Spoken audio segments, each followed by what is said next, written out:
तो ये ड्रॉपर्स को काफ़ी सोचना चाहिए कि आप ड्रॉपर्स का एक बेंचमार्क सेट हो जाता है कि हाँ मुझे सिलेक्शन ही लेना है, 610 620 पार स्कोर है उसी के पास जाना है। नहीं, तुम्हारा अगर कैलिबर है 690 तक जाने का 690 तक जाओ, 650 तक जाने का 650 जाओ।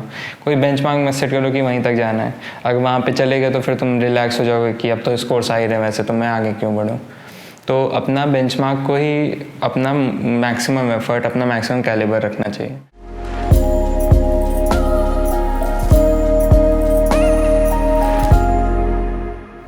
हर साल करीब 14 से 16 लाख बच्चे नीट यूजी का एग्ज़ाम देते हैं।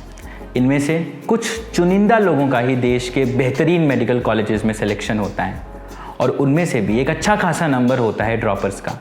ड्रॉपर्स यानी कि वो बच्चे जो मान लो एक बार पेपर दिए और अच्छा नहीं हुआ, दोबारा अटेम्प्ट करते हैं, दोबारा अच्छा नहीं हुआ, दोबारा अटेम्प्ट करते हैं, लेकिन कंसिस्टेंसी की पराकाष्ठा को रखते हुए अपने लक्ष्य को हासिल करते हैं, रुकते नहीं हैं, थकते नहीं हैं। ये सिर्फ मोटिवेशन वाली बात नहीं है, बिकॉज सिर्फ मोटिवेशन से एग्ज़ाम क्रैक नहीं होता। एग्ज़ाम क्रैक करने के लिए कंसिस्टेंट एफर्ट्स चाहिए और वो भी सही दिशा में चाहिए। और ये जो लाइनें हैं कि हाँ भाई एम्स मेरा ड्रीम है, डोंट गिव अप, आगे बढ़ते रहो, इन सब चीज़ों से अगर पेपर क्रैक होना होता तो भाई सभी का हो जाता। लेकिन यहाँ पर जो राइट अप्रोच की बात है, इसकी बात हम यहाँ पर करने जा रहे हैं। अनअकैडमी आपके लिए लेकर के आ रहा है एक ऐसा ही खास चैनल जो आपको बताएगा ड्रॉपर से टॉपर बनने की कहानियाँ आपके सामने लेकर के आएगा। ऐसे हमारे सामने काफ़ी सारे एग्जाम्पल्स आएंगे जहाँ पर आप उनसे सीख पाएंगे कि किस तरीके से उनने हार नहीं मानी, वो लगे रहे तब तक जब तक उनने अपने गोल को अचीव नहीं करा। ऐसे ही आज हमारे साथ एक बहुत ही शानदार एग्जाम्पल है स्पर्श, जिसने अपने तीसरे अटेम्प्ट में अपने गोल को अचीव करा और आज वो देश के टॉप मेडिकल कॉलेज यानी कि एम्स न्यू दिल्ली में फर्स्ट ईयर का स्टूडेंट है। और आइए जानते हैं उससे इस ड्रॉपर से टॉपर बनने की कहानी को। सो वी हैव स्पर्श। मोस्ट वेलकम स्पर्श। सो एक बार अपनी कहानी एक बार सभी ऑडियंस को बताओ। Hi everyone, I am Sparsh Pandey, a first year UG at AIIMS New Delhi. Droppers की बात करें तो जब ड्रॉप लिया था तो मेरे को था कि अब नीट एक बार फर्स्ट अटेम्प्ट मेरा था, वो तो ऐसे ही दिया था मैंने, just preparing for the boards मैंने उसके बाद दे दिया था। उसके बाद मैंने टारगेट बनाया था कि हाँ मेरे को अच्छा कॉलेज चाहिए, एम्स न्यू दिल्ली चाहिए, वहाँ की लाइफ जीनी है और 700 मार्क्स लाने हैं। तो ये मेरा फर्स्ट ड्रॉप में ऐसे अप्रोच थी। बट फिर जब मैंने बाद में रियलाइज़ किया कि your goal shouldn't be a score or a college, your goal should be giving your maximum. तो ये ड्रॉपर्स को काफ़ी सोचना चाहिए कि आप ड्रॉपर्स का एक बेंचमार्क सेट हो जाता है कि हाँ मुझे सिलेक्शन ही लेना है, 610 620 पार स्कोर है उसी के पास जाना है। नहीं, तुम्हारा अगर कैलिबर है 690 तक जाने का 690 तक जाओ, 650 तक जाने का 650 जाओ। कोई बेंचमार्क मत सेट करो कि वहीं तक जाना है। अगर वहाँ पे चले गए तो फिर तुम रिलैक्स हो जाओगे कि अब तो स्कोर्स आ ही रहे वैसे तो मैं आगे क्यों बढ़ूँ। तो अपना बेंचमार्क को ही अपना मैक्सिमम एफर्ट, अपना मैक्सिमम कैलिबर रखना चाहिए फॉर ड्रॉपर्स। एंड लाइफ में ज़्यादा स्ट्रेस देने वाले लोग बहुत होंगे, स्ट्रेस देने वाले चीज़ें बहुत होंगी। कोचिंग में अलग अलग चीज़ें होती हैं, कभी कभार तो टीचर्स ही टॉन्ट कर देते हैं कि अभी नहीं पढ़ोगे तो क्या करोगे आगे। तो इन सब चीज़ों को सब कान से बाहर करो। जो कान में डालनी चीज़ें वो तुम्हें खुद ही समझ में आ जाती हैं। और लोगों की बातें मत सुना करो कि कौन क्या बोल रहा है। तुम्हें अपने जर्नी खुद से बनानी है। डॉक्टर बनने के बाद तुमसे कोई नहीं पूछने जा रहा कि कैसे हुआ था, क्या कितने ड्रॉप लिए थे। तो उस सब के बारे में सोचा करो, कंसिस्टेंट रहो। कंसिस्टेंसी के लिए अलग अलग हॉबीज़ फॉलो कर सकते हो जो कि तुम्हें पढ़ाई के तरफ वापस धकेलें। टारगेट सेट कर सकते हो जो तुम्हें रेगुलरली मोटिवेट करेंगे कि तुम्हारा टारगेट होना चाहिए कि हाँ जो नेक्स्ट टेस्ट है उसमें तुम्हारा मैक्सिमम आए, जितना आ सकता है उस टेस्ट में। तो ऐसे ही मैं अपना मोटिवेशन रखता था। रिलैक्स करने के लिए खुद को दिन में मैं गिटार मेरा एक फेवरेट चीज़ था, वो मैं ट्राई करता था बट अभी तक नहीं सीख पाया। उसके अलावा मैं पावर नैप लेता था, थोड़ा खेलता था। जिम मैं स्टार्टिंग के 1 to 3 मंथ्स गया, फिर छोड़ दिया।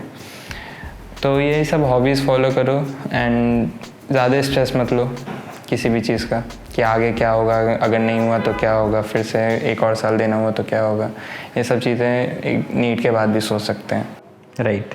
सो जैसा कि आपने जाना कि there is no easy way to success, it's all about consistent efforts और बिना रुके बिना थके लगे रहना इज़ व्हाट मेक श्योर कि you are achieving your dreams, right. और इसमें मेरे हिसाब से घर वालों का सपोर्ट एक बहुत इंपॉर्टेंट एस्पेक्ट होता है, और उसके बारे में भी अगर तुम कुछ कहना चाहो तो, घर वालों का, फैमिली का, फ्रेंड्स का। मेरे घर पे तो मेरे पेरेंट्स ने ही कहा था कि अगर हम ड्रॉप लें, तुम्हारे ड्रॉप से कोई प्रॉब्लम नहीं है हमें, तो तुम क्यों ड्रॉप लेना से तुम कतरा रहे हो। तो ये काफ़ी +1 फैक्टर था मेरे लिए कि मेरे पेरेंट्स का बहुत सपोर्ट था। उन्होंने कभी ये नहीं बोला कि अभी इस बार नहीं होगा तो आगे क्या सोचा है। वो सब बोलते थे कि इस बार नहीं होगा तो हम लोग बैठ के देख लेंगे आगे क्या करना है, संग में रोना होगा तो संग में रो लेंगे अभी पढ़ाई करो। तो ये सब चीज़ें बहुत रिलैक्स करती हैं। तो find a person in your life, कोई भी हो सकता है, फ्रेंड, फैमिली, तो कोचिंग के टीचर, कोई भी हो सकता है, नेबर तक भी हो सकते हैं जो तुमको सपोर्ट करें इन सब चीज़ों में। एक बंदा होता है जो तुम्हें हर चीज़ में सपोर्ट करे, तो उससे सारी बातें करो, उससे अपने आप को रिलैक्स करो। The only thing which you have to focus on being relaxed and stress free. And parents के लिए यही एडवाइस है कि जज मत करो। वो बच्चा उस फेज़ में क्या किस मेंटल ट्रॉमा से गुजर रहा है आइडिया नहीं लग पाएगा। हो सकता है आपने भी उस टाइम उसी फेज़ से गुजरा हो, तो आपको एक बार अपने आप को ले जाओ वहाँ पे, तो आपको खुद पता चल जाएगा कि उसके ऊपर क्या प्रेशर है। क्योंकि इस एज में क्या भी रहता है, ईगो पे आती हैं चीज़ें। एडोलेसेंस का टाइम यही रहता है कि चीज़ें लगने लगती हैं कि हाँ कोई एक बात बोल दे तो उसकी 3 चीज़ें हम बना देते हैं। बिल्कुल। तो ये सब चीज़ें वो ऑलरेडी झेल रहा है, आप उसको बल्कि सपोर्ट करो, be on his side rather than being on the opposite one.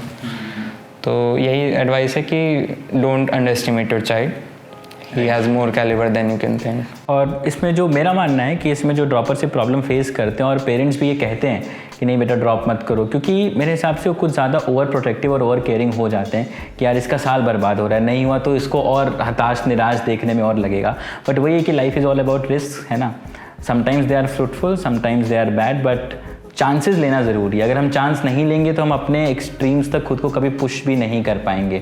तो जो भी पेरेंट्स इस चीज़ को सुन रहे हैं और जो भी बच्चे इस चीज़ को सुन रहे हैं, चीज़ों को कन्वे करना ज़रूरी है। और जैसा कि स्पर्श ने कहा कि कोई एक ऐसा होना चाहिए जो चीज़ों को सुने, बिकॉज अगर हम अपने आप को ये सब बताते रहेंगे तो डिप्रेशन में कब चले जाएंगे पता नहीं चलेगा, है ना। ऐसे ही होगा। एंड जब भी कोई कुछ बोलता है तो हम लोग पलट के उसी की तरफ देखते हैं जो हमें सपोर्ट किया। अगर वो भी वही चीज़ बोल रहा है तो फिर हम वही मान लेते हैं। अगर वो बोला नहीं तुम ठीक हो, तो हमें वो बहुत मोटिवेट करता है आगे। हाँ, और जब एक बार इंटरनल स्ट्रेंथ रहती है हमारे ड्रॉप ईयर में हमारे साथ, सो आई गेस हम कोई भी ऑड्स को बीट कर सकते हैं। फिर चाहे वो कभी पेपर में नंबर कम आ गए, कभी कहीं झगड़ा हो गया, है ना, किसी भी तरह की सिचुएशन को हम बैलेंस कर सकते हैं, because we gather that internal strength just by releasing, keeping our mind calm, है ना, keeping our self stress free. So ये सबसे ज़रूरी चीज़ें हैं। तो जो ड्रॉप ईयर के टेकअवेज हैं, ये कोई ऐसा फर्जी मोटिवेशन नहीं है, ये सीधा रॉ एग्जाम्पल है आपके सामने कि be consistent in your efforts, have someone in to whom you talk out things, है ना, you sort out things, you make sure your mind is very relaxed and make sure you believe in yourself. I guess this is the single most important thing, right? तो स्पर्श एक message सभी droppers के लिए जो भी हमें आज सुन रहे हैं, एक मैसेज तुम्हारी तरफ से सबके लिए। मैसेज तो यही है, कंसिस्टेंट रहो, कान बंद करके बस पढ़ाई करो। एंड याद रखो कि बिना मेहनत के तक तो ताज नहीं मिलते, और ढूंढ लो मंजिल अपनी अंधेरे में, क्योंकि जुगनू भी रोशनी के मोहताज नहीं होते। तो अपनी गोल को देखो, उसके लिए लगे रहो, मेहनत करो, सब करो, जो तुम्हारे लिए बन पड़ता है अपना पूरा 100% दे डालो।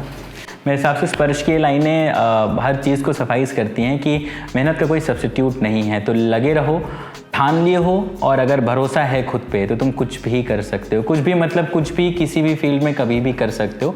भरोसा रखना ज़रूरी है।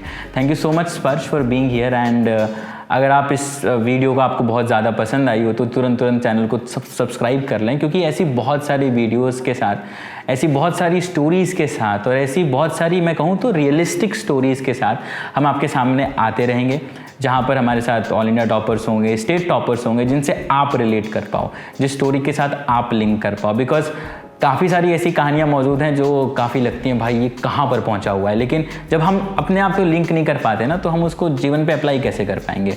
तो यहाँ हम आपसे रिलेटेड बातें करेंगे। तो फटाफट सब्सक्राइब कर लो, वीडियो को लाइक कर दो, and do let us know in the comment section कि आपके क्या पर्सपेक्टिव हैं इसको लेकर के, और आपको कैसा लगा ये वीडियो। लाइक कर देना, शेयर कर देना, एंड एज ऑलवेज वी से लेट्स क्रैक इट।